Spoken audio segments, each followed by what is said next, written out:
Bienvenue pour un bon port, nous sommes toujours à Antibes, sous le soleil, le port Vauban, avec Philippe Monet, un ami du nautisme, qui connaît bien la voile classique, la voile d'époque, et qui adore les commodes Louis XV. Et donc son bateau Lys sur lequel nous sommes est un bateau que vous aimez.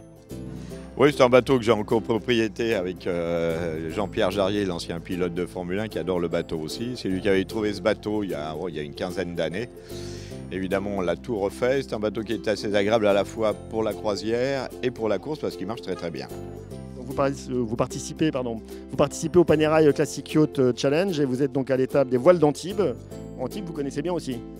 Je connais bien parce que c'était pas très loin de là où j'habitais avant, donc de Cannes. Et j'ai été parrain des voiles d'Antibes au tout début, quand ils ont fait, je sais pas, maintenant ça doit commencer à remonter un peu, mais ça avait fait au moins 15 ans. 20 ans. 20 ans, ah oui, ça va vite. Ça va vite. Et donc la région, la Méditerranée, notamment cette partie de la Méditerranée, c'est quelque chose que vous appréciez?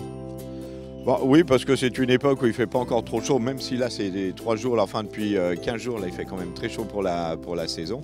Mais c'est un circuit qui est assez agréable parce que bon, les villes sont belles, hein. Il y a Monaco, il y a Cannes, il y a Saint-Tropez, il y a Antibes, il y a Ajaccio, j'ai fait les régates de Cassis, l'autre fois c'est magnifique, ce sont des coins qui sont vraiment agréables à la fois à voir et puis qui sont agréables aussi pour se balader et à régater, donc c'est quand même plutôt sympathique.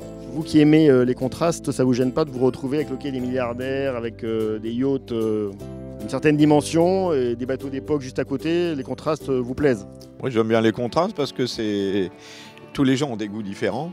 Tous les gens ont des moyens différents et ce qui est bien, c'est qu'on voit qu'il y en a pour tous les goûts ici. Donc les gens qui ont des énormes bateaux, c'est bien, et puis ça fait travailler du monde, même si en France c'est pas bien.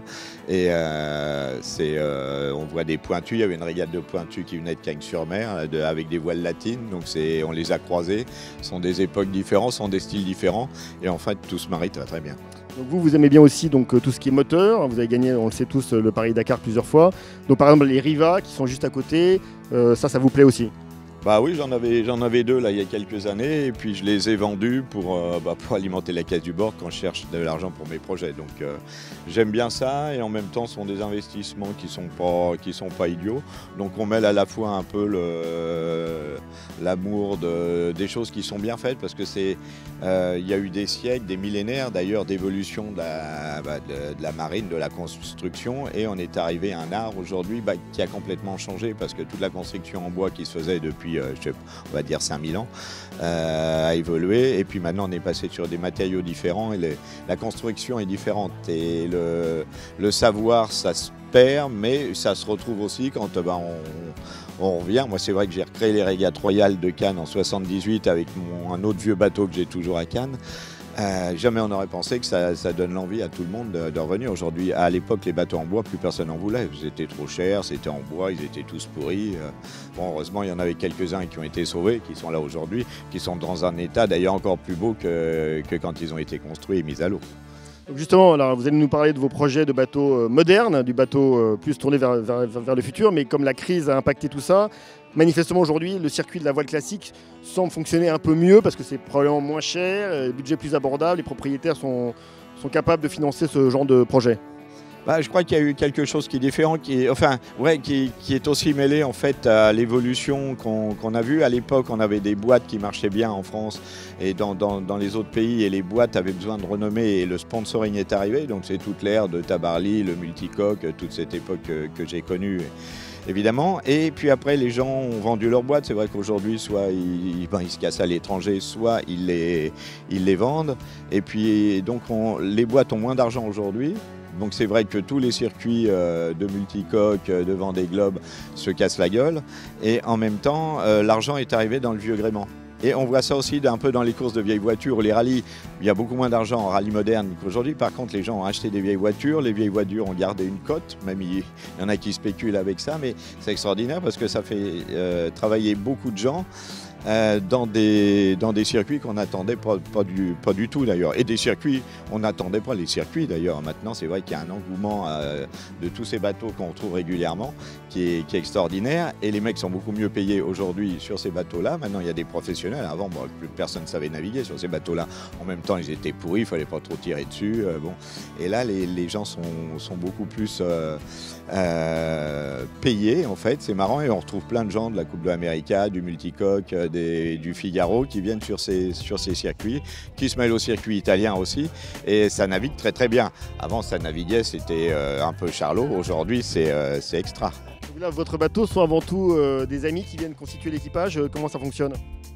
Là c'est des copains qui sont venus, j'en ai très peu qui savent naviguer, mais bon heureusement il n'y a pas beaucoup de vent. J'ai des copains qui viennent de temps en temps qui sont bons. Là à Cassis j'avais quelques bons, et puis des fois je fais ça complètement moi un petit peu en dilettante, puisque moi mon métier c'est de chercher de l'argent, mais à force de chercher de l'argent pour faire du bateau, je m'aperçois que j'en fais plus. Et c'est pour ça que je suis là aussi. Donc justement là on va évoquer rapidement là, le projet de bateau, c'est du multicoque, ça reste résolument tourné vers la vitesse. Oui, toujours, c'est de faire un petit peu la continuité que j'ai faite depuis 25 ans, c'était de faire un peu toutes les grandes premières. Il y a une chose qui n'a pas été faite aujourd'hui, c'est le tour du monde en solitaire, en multicoque. C'est pour ça que j'avais racheté le trimaran d'Hélène MacArthur il y a 4 ans. Il est à Brest et là, pour l'instant, j'essaye de boucler le budget. Bon, j'ai déjà le bateau et puis un gros projet en fait de documentaire aussi autour, avec un deuxième tour du monde derrière sur les routes des grands navigateurs pour revisiter un peu tout ce qui a fait la construction de notre monde moderne d'aujourd'hui avec les comptoirs d'autrefois. Qu'est-ce qui manque là, c'est quoi? C'est le budget de fonctionnement. Bon, il manque le budget de fonctionnement pour acheter les voiles, transformer le bateau, le préparer et l'adapter au tour du monde à l'envers, puisque c'est quand même la navigation la plus difficile de la planète. C'est la seule qui ait jamais été faite aujourd'hui. Elles ont toutes été en général courues et il y a eu 2 tentatives d'un Polonais là, qui a pas marché, mais bon, c'est ce que je veux faire, c'est dans la continuité un peu de tout ce que j'ai fait depuis 25 ans. Donc, les entreprises que vous rencontrez, il leur manque toujours un petit déclic pour y aller? En ce moment, c'est assez frileux. Il y a beaucoup de boîtes qui ont déménagé, elles font un peu de profil bas. Et puis la France, ça va pas du tout, quoi. C'est un vrai bordel, c'est dramatique, mais enfin, c'est comme ça. Donc il faut s'adapter avec, mais pour l'instant, je suis toujours à quai. Bon. Dernière question, on va terminer par ça. Donc Lys reste un bateau qui navigue, vous l'entretenez avec Jean-Pierre Jarrier, vous avez des amis qui viennent participer aux régates et vous faites aussi un peu de charter, les entreprises viennent, vous pouvez organiser un peu des opérations de team building, comment ça fonctionne? Bon, on fait un petit peu de charter en location avec Skipper pour certaines courses. D'ailleurs, moi, des fois, je suis à bord. Et là, on l'a même mis en chambre à coucher à Monaco, puisque le bateau est basé à Monaco, que les chambres l'hôtellerie est assez chère sur Monaco. Et c'est vrai que même pour les grands prix de Formule 1, le jumping, les courses de vieilles voitures, le bateau est très bien situé dans le port. Donc, on le loue en hôtel. C'est un petit peu nouveau, mais avec les sites, maintenant, finalement, ça rentabilise un petit peu le bateau. Ça paye la place au port et les frais. Et finalement, c'est pas plus mal. Qu'est-ce qui coûte le plus cher justement dans la restauration ou du moins l'entretien de ces bateaux?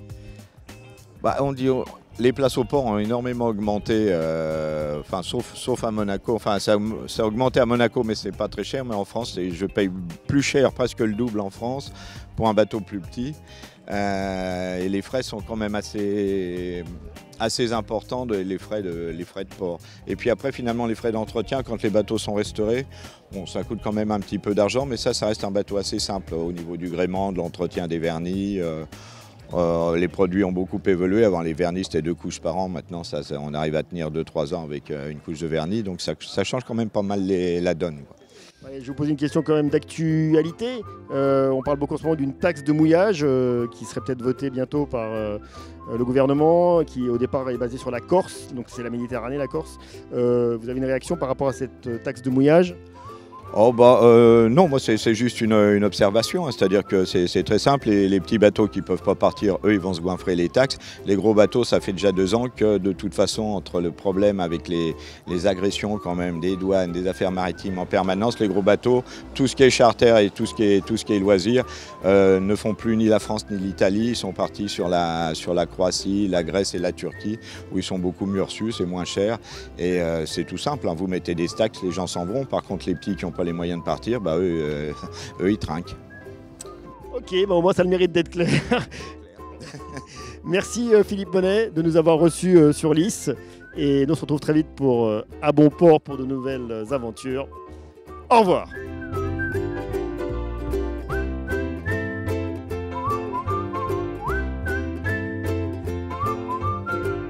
Ah, ah, ah.